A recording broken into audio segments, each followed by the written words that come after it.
we can't do this work without our staff. I won't sugarcoat it. We're in a crisis. We're in an affordable housing crisis. But how do we get here? Simply, it's simple economics, supply and demand.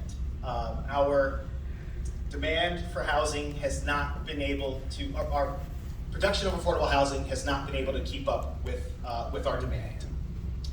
The current supply shortage can be traced back to the Great Recession and the mortgage crisis, where housing production was pumping steadily along, increasing until about 2005, 2006.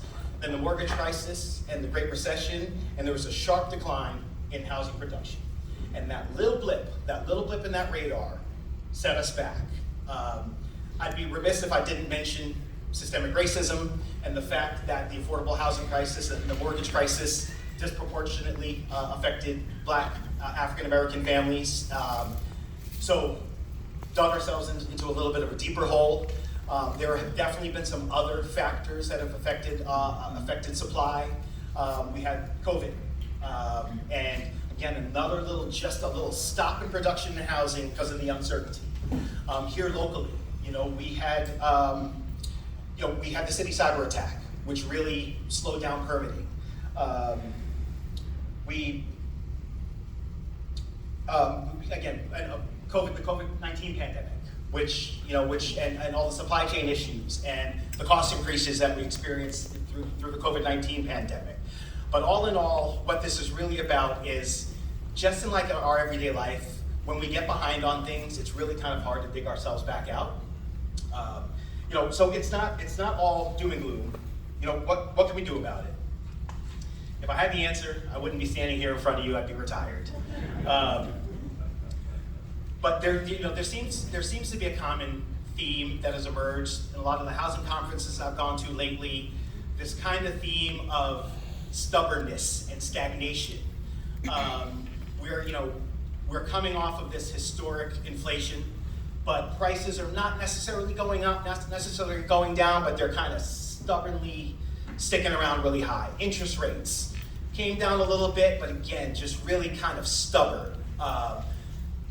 Prices of materials, access to labor, just kind of stubborn. Wages, stagnant. But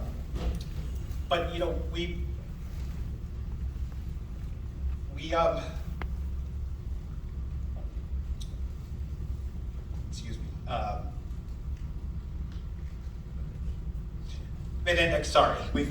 Then we've got factors like taxes and homeowners insurance, which are steadily rising, which makes it very difficult for home seekers who are not only looking for homes, but folks who are in their homes having trouble staying in their homes. So again, what's the solution? I think that we need to continue to move away from this siloed approach to housing that we're taking, this approach of rental housing versus home ownership. This notion of, we really need to adopt this abundance mind state, and where it's not nonprofit organizations competing for the limited resources. We really need to be thinking about how to coalesce and work in partnership and in coalition to be able to really identify the big money. Things like the Housing Trust Fund, making sure that we are advocating to make sure that the Housing Trust Fund becomes permanent financing.